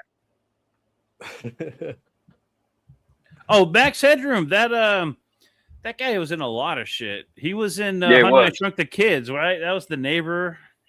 I like that actor. He's always been funny. But yeah. So, oh, dude, this fucking thing right here could be a poster. I love how it's. Oh, there you go. This is a hard thing to kind of to wrap your head around drawing. You don't just draw he warped the image, and I don't know if he did this to a drawing or if he did this. Hold on, I gotta check something. Like manually? Oh, it does kind of. It looks the same, doesn't it? Like he took that same image and warped it. Yeah, but he didn't. He didn't. No, the mouth is different. The mouth is different. The eyes are like the perspective on this looks like maybe he took this image and then warped it and then drew that. You know what I mean? Gotcha. I can't tell if this was digitally. I'm good with that. I think this is all digital, and that's a fairly easy thing to do if it's digital. But honestly, it's a cool fucking idea either way. And I'm not judging. I like this is one of those examples of like good digital art. You know what I mean? Yeah. Yeah. This is a piece of art. This is somebody who took the tools. This is something to learn from. Turned it into art. Yeah, man. Here in your space, everyone is served as a well-respected gentleman in a haze of the finest green. I'll leave you wonderful patrons to chat among yourselves. I'll be going back in my mirror. I guess I am retarded. I think I met that. I think I met that bartender at the Sex Pistols concert. I don't know why I didn't know he was a mirror guy. He literally says he's in the mirror. I was just too much enamored by all this artwork. I was just like, holy shit. Whoa, that's trippy, man. Cool trick. Maybe I did know it. I don't know. Anyways, But anyway, inside here is where we meet our first antagonist. Well, not our first antagonist, but the main antagonist for this book. Apparently the owner or the manager of this place is this little fucking emo thing that looks like it walked right out of a Tim Burton animation. This character right here. I'm gonna zoom in and then I'll be right back. You keep going, Jake. Yeah. Here's the that person. So this kid, I don't think they ever really give him a name or anything, but he really wants to keep He Punk at this place. And he learns that He Punk has the axe, the guitar, the bass.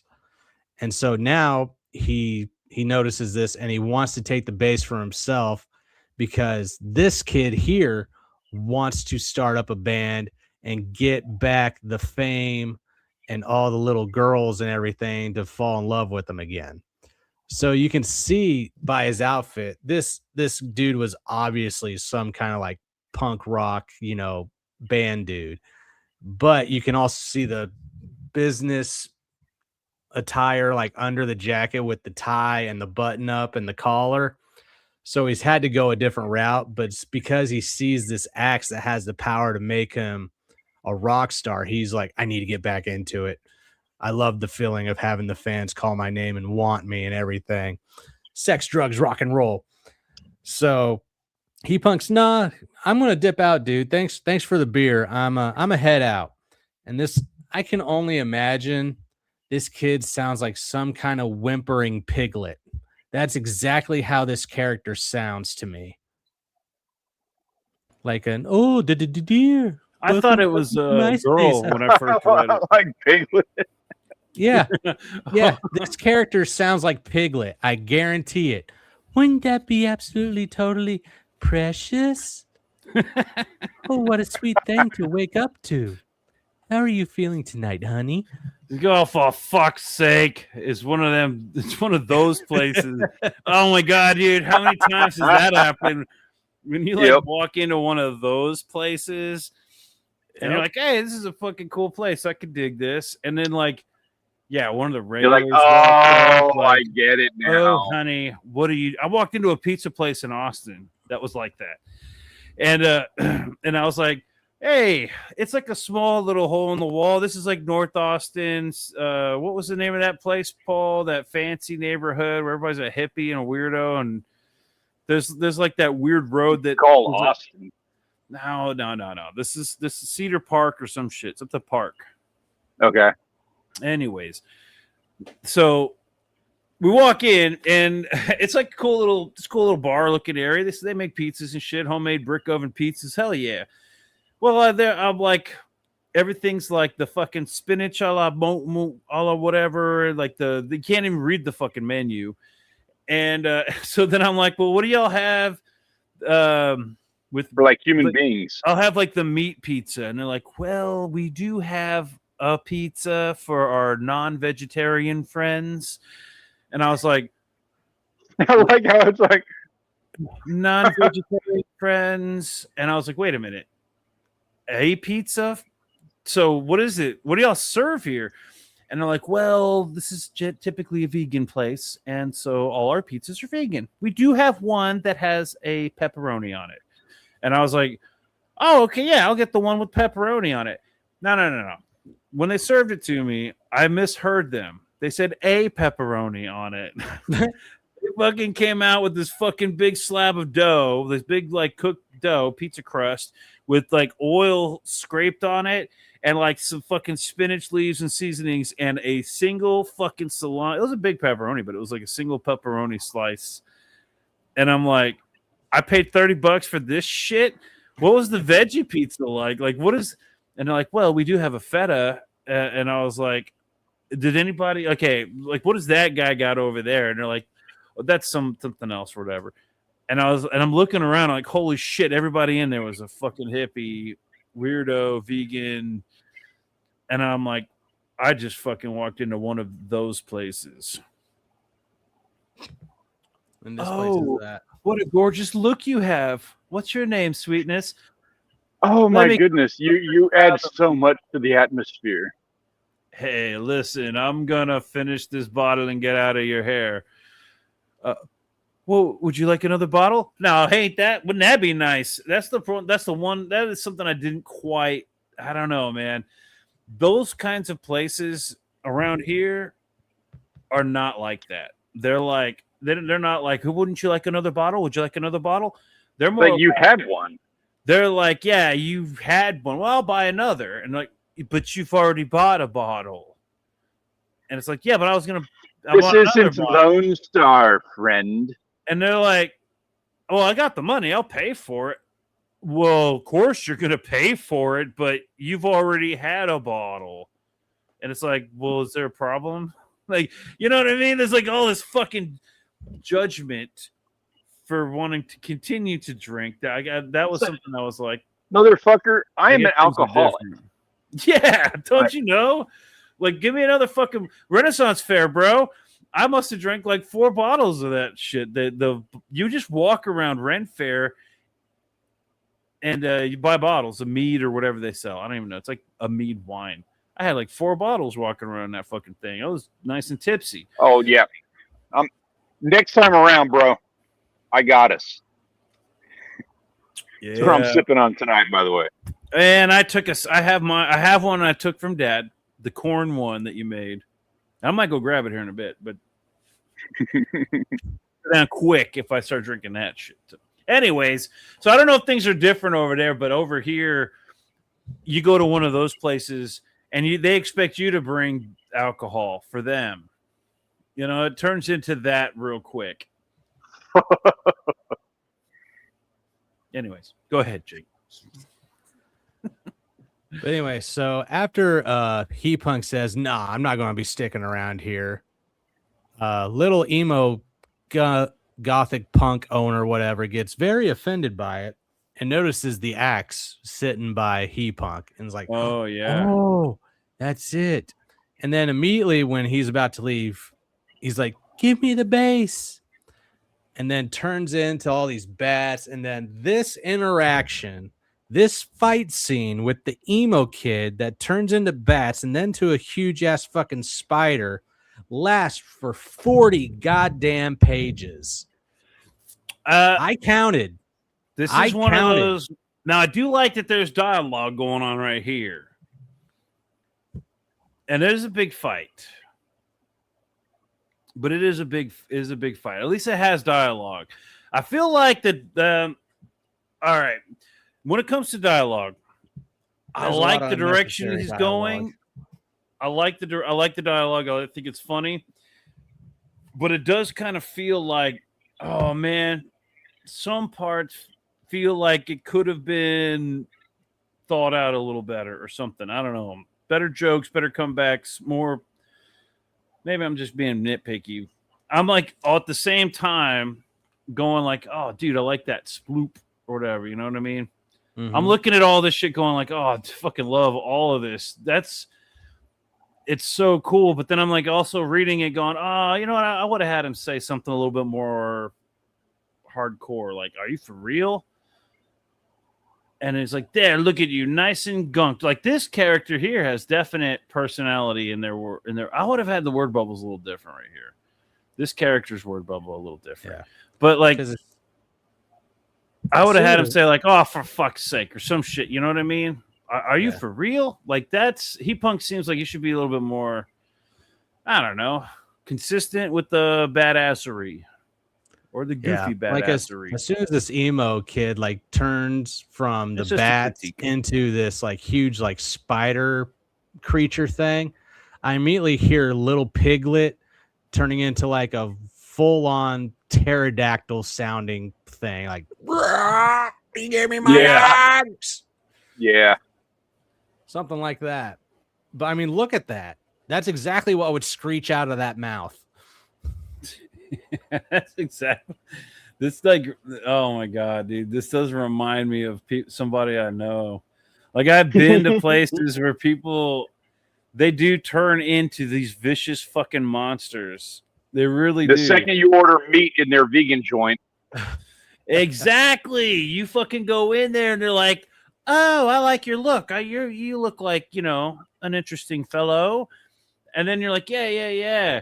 And then they're like, yeah, so what are your thoughts on abortion? And it's like, whoa, wait, now hold on a minute. I'm just here to have a drink. And then like, he's one of them, because he doesn't just want to jump on that conversation.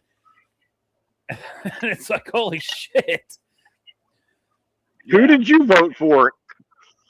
Yeah, the not answering is all the answer they need. You know what I mean? And then they shriek and their fucking skin goes like, yeah!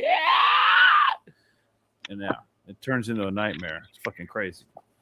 Oh my God. How would you film this scene? Like his transition? Like it would have to be like Tim Burton Beetlejuice style. Yeah. 100%. Oh yeah. Yeah, man, and I love the colors on all this shit. I can like see the action figures. I'm like looking at how how this toy right here would have like all these little green glowy guys like glow in the dark. Mm-hmm. I don't know, like I'm just like that's the perfect green for like a glow in the dark thing. So this is a very, very long battle. Yeah, I'm gonna skip ahead, Jake, and then go right ahead. I do not want to show. Nah, we'll just say that he punk defeats this individual, and we move on. Wait a minute, does he defeat him though? Because it feels like that he's coming back. Hold on, maybe I'm wrong. Let me keep scrolling. Well, he defeats the host, I guess I should say, right? Because after he cracks him open with the axe, we see like a little button that goes on a vest. And this button, I'm going to share this. This button is also sentient. So this button is the one controlling these characters that wear it or ingest it in this case, I guess. But we'll see. As soon as he defeats this person. Should we get to this? I wanted to point this out.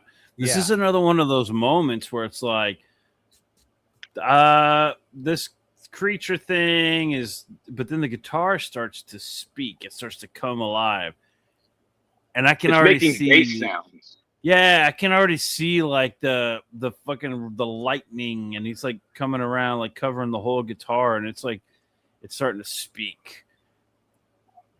Dude, that's fucking epic right here. Mm-hmm. Here's your negative right there, those eyeballs. Yep.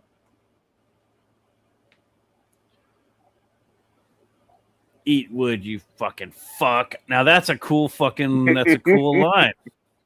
Oh my God, dude. Okay. Never mind. I was going to have a cartoon, but I can't show it because it was I was drawing a character for somebody. And so basically I got tired of drawing this character, so I started making these funny little cartoon strips of it, doing like absurd shit. And I had this little fucking cartoon character holding a gun, shooting a fucking worm. And it was so violent, like the worm was just exploding with this fucking gunshot going through it from this innocent little cartoon character. And the word bubble was like, "Die, you fucking worm!" That was the every time I look at that, I laugh because it's so egregious when you look at the picture and the innocent face on the worm and everything. And I'm like, the dialogue, it's just like, "Die, you fucking worm," but he is a worm. So it's kind of like it sounds. Anyways, sorry. That "eat wood, you fucking fuck" is funny. That's a good word bubble. I like that. I wonder what John Malin would say about these word bubbles, by the way. John Malin, I don't think he would have a problem with it, but he's always about cutting off the tops and bottoms of your word bubbles, right? Yeah.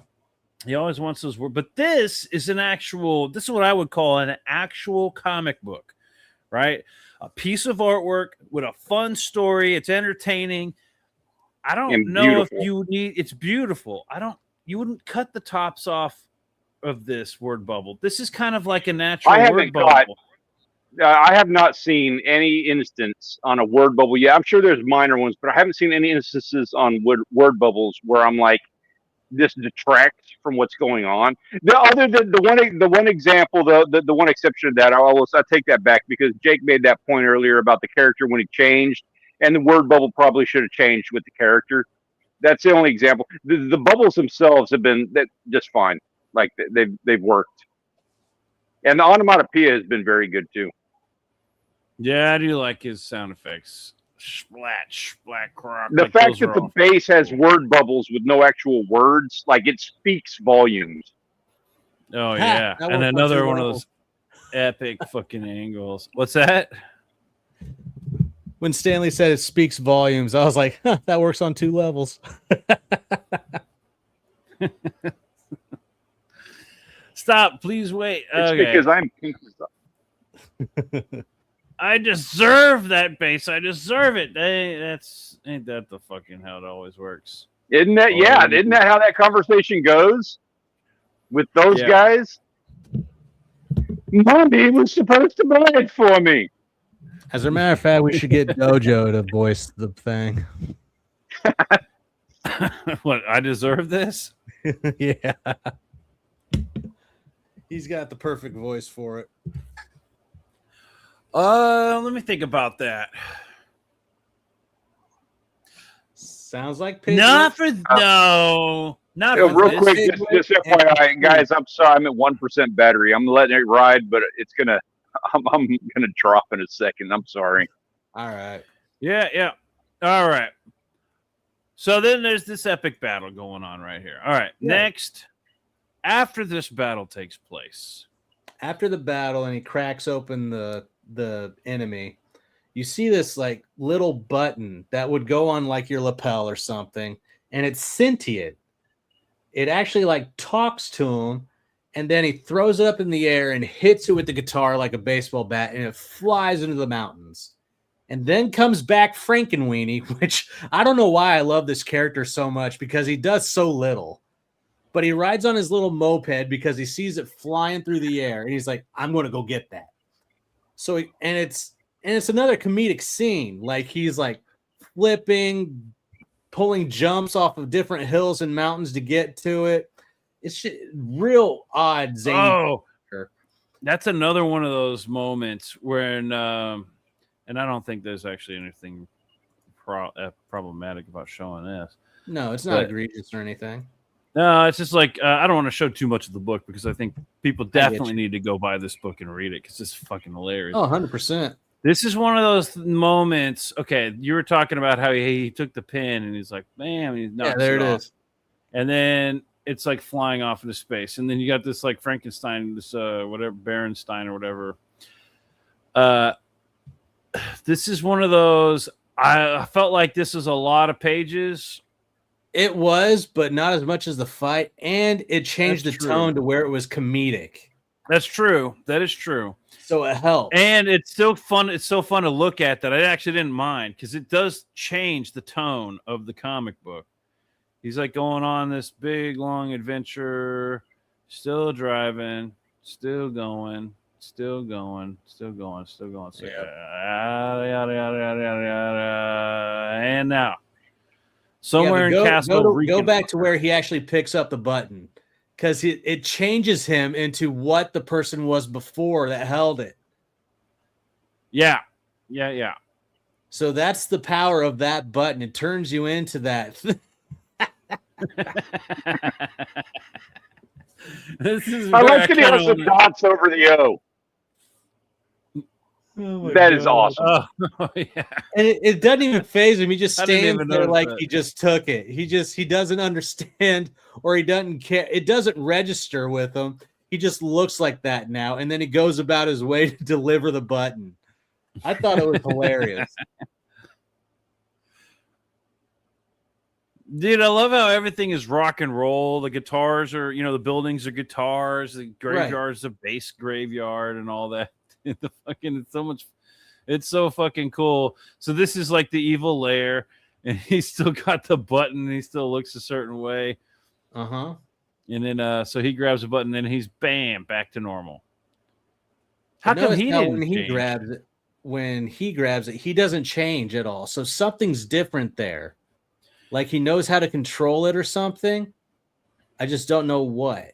Yeah, it's a cool mystery. I'm guessing Stanley checked out. His battery died.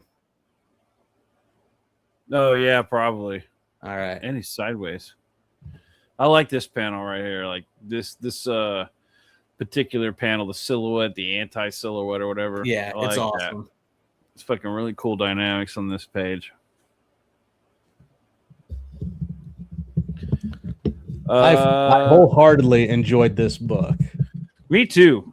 And okay, so he got that pin and then he puts on his but vest. there's other buttons on it too, which means do those have powers? Are those sentient also? Oh yeah, he's acquiring all the right. It's like the fucking stones, dude, on the Infinity Gauntlet. Yeah, but not only that, like if buttons are like that, well, rockers also put patches on their vests. So are there patches out there that have some kind of powers to them? Oh yeah, it's like there could be. Oh shit! There could be only one, and so every time you cut a head off, you get their badge or their patch or something. Yeah, you get all their power. Yeah, it's the Pokemon gym badges, but with power.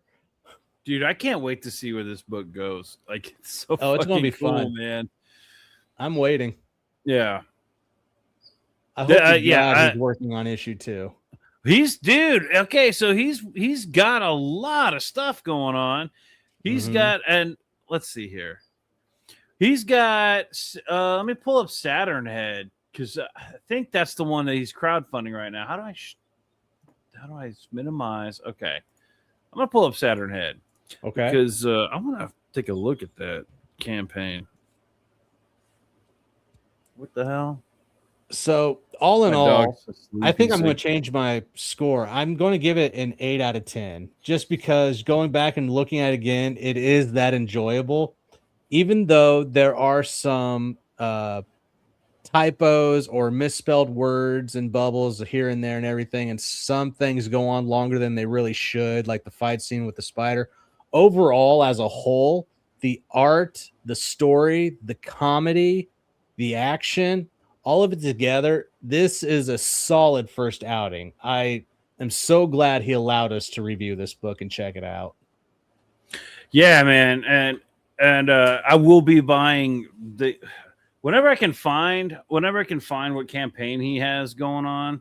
I'm going to go back all the digital. I understand it, like times are hitting everybody right now, and so you can't necessarily print a book if you're overseas when it costs $50 to ship one book.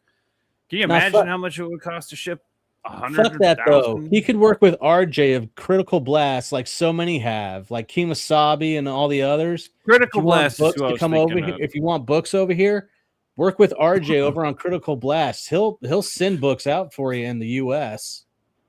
Yeah. Oh, dude, this is another thing that's driving me nuts. I gotta fucking. And I know we just saw that homage, the Eddie homage. Yeah. But since I'm what the fuck in hell?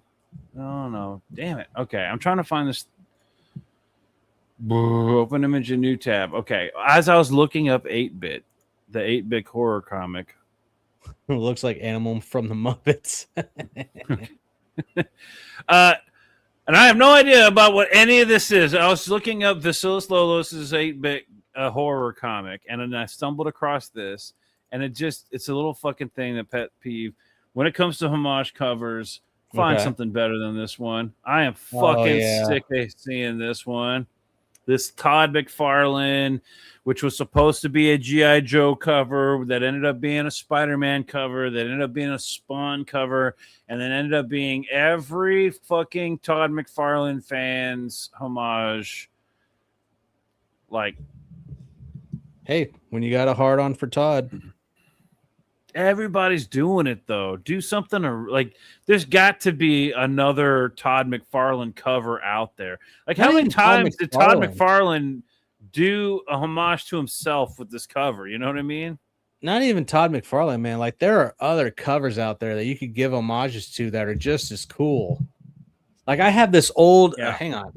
Dude, G.I. Joe, that's not even Todd McFarlane, but like everybody's a Todd McFarlane, Jim Lee fan.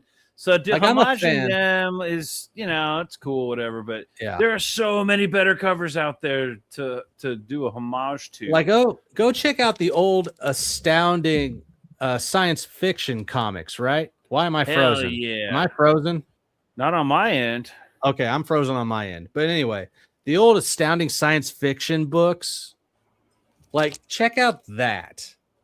Homage that. Yeah, dude. I don't have them available. I don't have them right next to me, but all my Weird Science comics. I Yeah. fucking love Weird Science. But I was thinking more like some of those old Wolverine covers for the old ones, like the Silvestri covers and the G.I. Joe covers from back in the 80s. There was one that's really cool where it's like on a train and the people are flying off they're like hanging on the side of a city train. Anyways, there are so many fucking cool covers out there that deserve a homage. If you have to do a homage, I know it's hard to come up with a completely badass original cover, but I mean, there are different ways to do it. All right, now hold on. Facilis Lolos.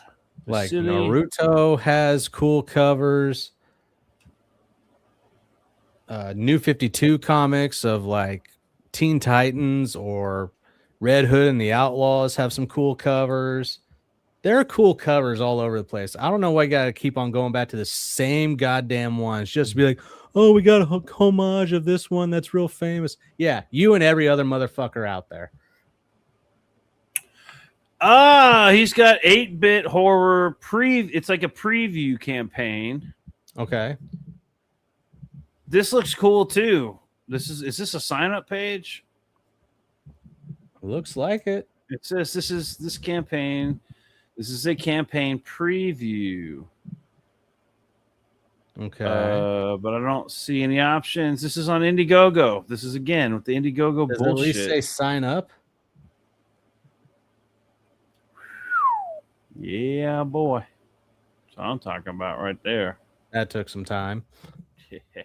Or Grok. Yeah, or Grok. This looks fucking cool, man. Where do I go? I want to go back something, you know what I mean? Like there should be a sign up. There should be a sign up button down there at the bottom. All right, let's take a look.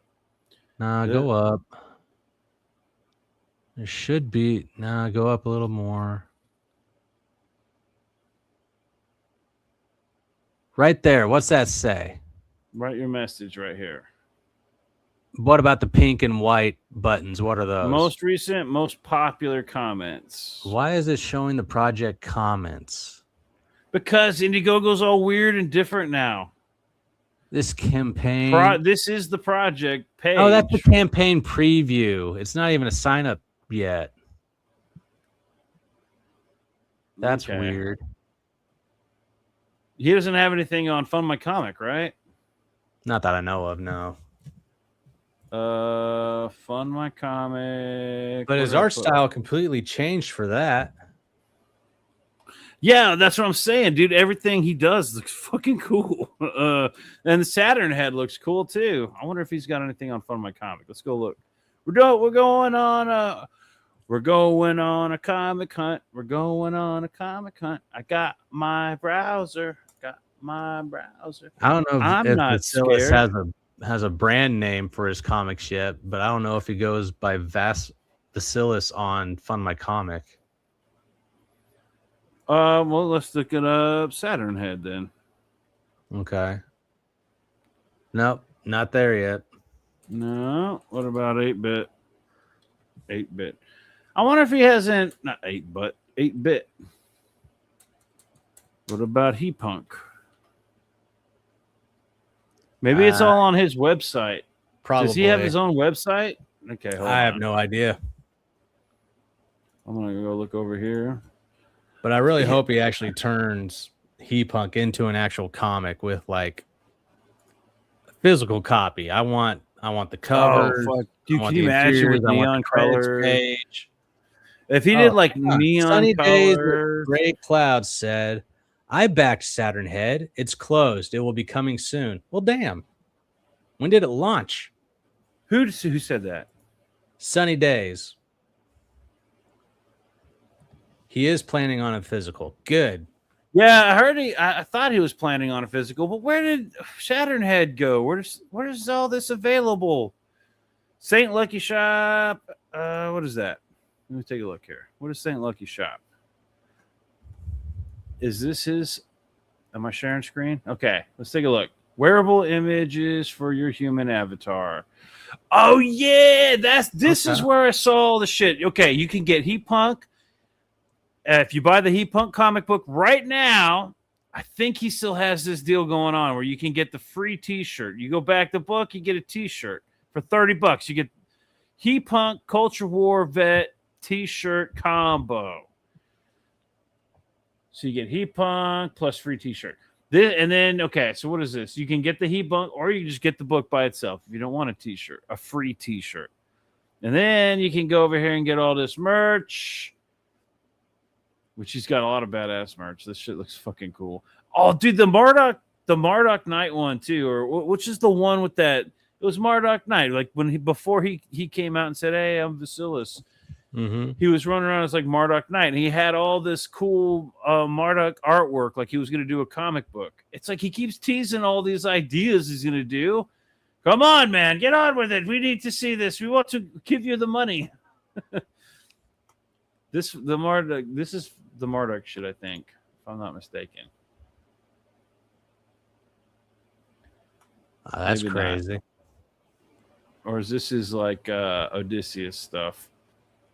Anyways, let's see here. I want to buy the comics. I want to buy not just the Heat Punk. Where's all the rest of the stuff? Latest products, view all. Okay, this is all just this stuff. What is this? What is okay? A desk mat. Okay. Oh, that's cool. See, it's cool, unique items like that make you like, yeah, he's just not like everybody else, just doing the same old goddamn thing. He's actually trying to branch out and give you different products. I wonder where he's getting these shirts made. If he's got like I wonder if he's got like if this is like from Spreadshirt or some drop shipping thing, or if this is like he's got like a screen printer or something. Mm-hmm. I like that Gunther. That's funny. The Gunther like Fire Tonight. Sunny Day says, I have the other comic right there to the right in the black and white. Which one is that? Where? Necro. Where do you get all this stuff from? I know he had the campaigns, but if he's not making physical copies, he should have the digitals available somewhere.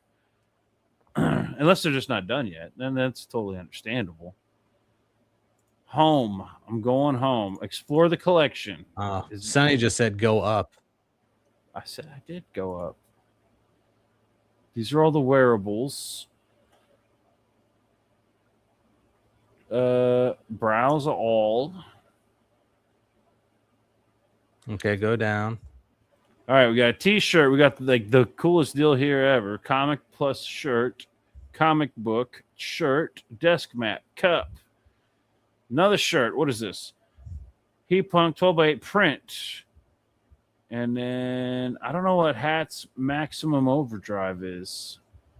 But that's more shirts. Ah, man, I want one of these shirts. Those look cool. I need a white shirt. I got all these gray shirts. I got dark blues and black shirts and all everything. But you know what, man? I've been wanting more white shirts. Sunny Day says that's it. The Overdrive. All right, it's the shirt, but I think Sunny is saying that they have the comic, not the shirt, but the actual comic. In the Overdrive? Yeah. $15 for what? What do you get with that? I don't know. Oh, is that the comic? Oh, snap. I click on it, and then it's something else. All right. What is this? This is another comic. Yeah, but... Yeah, it's the digital. This is Meet Hats, an interdimensional bounty hunter and all-around degenerate creep. Got beer, He's in. So with 36 pages. That's what this is. It's 36 page. Decent. Nice. Yeah, I agree. That's pretty cool. Like after looking at Heat Punk, I want to buy like fucking everything. I want to read everything he has to offer. But like I was saying, I like that shirt, that white shirt. Like I need white shirts.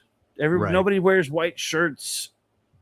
And when I was a kid and I used to be a surfer, I used to wear white shirts all the time. Like Rusty, Quicksilver, they used to have these really badass surf shirts where the patterns were on the back. And you just have like the little Rusty logo on the front or something. But they were real thick. Everything's these super thin Walmart shirts nowadays. But Hanes used to have like these real thick shirts.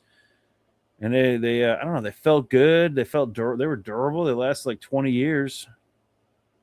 Some of my shirts lasted from when I was like 13. Maybe not 20 years, maybe like 15 years, 10 years.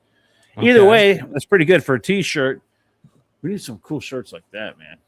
When I make shirts, I'm going to make sure to do it that way. Good old school surf shirts, not this new paper thin shit. Like, I don't need my nipples showing through my shirt, you know? I get a lot of shit from my wife because my nipples show through almost all my shirts. You should get a dry fit shirt. That'll really help. I'm like Batman in that Batman and Robin movie. Everywhere I fucking go, dude. It's ridiculous. I go to the Walmart. Actually, I fit in at Walmart. Like, I go to the mall, and I'm just, like, walking around. Like, I don't even notice. I have to wear those overshirts now. I don't even have one in here, but I have to wear those overshirts because nipples are always popping out. Ridiculous. You have no idea what it's like, Jake. Sonny says, I got a few books he did with Oni. His shirts are good quality. I have a Heat Punk and 2 Culture War veteran. Hell yeah. Well, that's good to hear because I want to get one of these shirts, man. And I want to get Saturn Head. And what is this? Like, I'm like looking at all this stuff. He's got so many cool like things going on here. Somebody was a fan of Sailor Moon. Dude, that's like everything in that style, not just Sailor Moon. Yeah, like when I was younger, I used to see all this anime, and they all looked exactly like this. I don't know, man. I think it's funny that he's got the little Gundam Warrior, Kamen Rider guy here, and then the Sailor Moon with nipples. What else? What is this? Comicsgate sticker. I heart Comicsgate. Is that what that says? I heart Comicsgate. Yeah. It means I heart Comicsgate. Nice. I could always use a sticker. It's pretty. What do you think, Jake? Yeah. What do you think about this? I like his merchandise. I like that one the best. I don't know why, but that one speaks to me. I like the colors. Hey, man. Thanks for dropping in. Have a good one, Sonny. We'll catch you next time. We're just about done here, too, right? We're almost at 2 hours. Are we? Yeah. Oh, I didn't know that. Okay. Oh, you get a Heat Punk pack of pins, of Heat pins. $14. Now he needs to make some buttons that are going to look like the buttons in Heat Punk.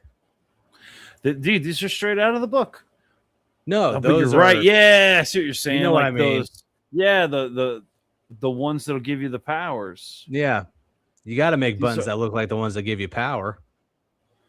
These are cool. Although there's that one panel that says you got to add one more of these. You got to add the one where he's like making now I just got to learn how to play the damn thing. That's like already got the circle around it because it's like perfect. And if you don't want to you swap it out with like this one or something. This one on the side. So what are your final thoughts on Heat Punk the comic? All right. My final thoughts are this is one of the coolest, best reads. Since I've been getting into the indie comic space, right? I love getting into I love coming into the indie scene and seeing all the cool ideas and all the fun stuff. But then you come to realize real quick that more than half of it is almost all the same regurgitated stuff from the mainstream. And it's like their takes on the mainstream. There's not a whole lot of original cool ideas. And even though this is like He-Punk or instead of He-Man and the Bastards of the Universe, instead of no. Fuck that. This is not a derivative of He-Punk. This is not, or He-Man. This isn't what I would do with He-Man if I had the IP. This is a complete, like, it's a parody on the name, really, and like, but it's not a fucking parody of He-Man. This is a badass fucking comic book right here. Right. This is on their Apocalyptica or whatever that show was called. Overall, I fucking loved it, and I'm gonna buy it. I'm gonna, as soon as I can get it, I'm gonna get it. I want to get everything. As soon as it becomes an actual physical comic, I'm gonna get it. I want the T-shirts. Yeah. Overall, I thought it was a really good book. There were a couple misspellings or a couple typos and stuff, kind of dragged on a couple spots, but overall, because of the dynamics of the pages, the colors, the art, the characters themselves, and how well he has them separated to have their own personalities and whatnot, and how they interact with each other, and the world itself that he built, to where there are sentient guitars, there are sentient buttons that hang on your lapel, there are characters that can flow in and out of mirrors and different stuff. Like, there's a lot going on in this world, and I want to come back to it for an issue 2. Yeah, I can't wait until he puts out an issue 2. And real quick before we call it, I'm gonna. Oh, okay, sorry.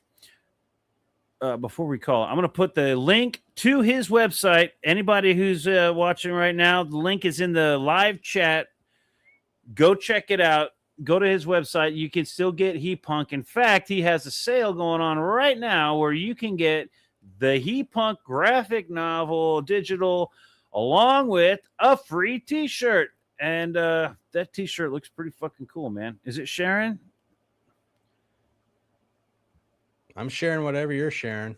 All right. And it goes all the way up to 5XL. Bro, yeah. That's badass. $30. Maybe it costs more for 5XL. Does it cost more? Doesn't even cost more for a 5XL. How do you like that? There you go.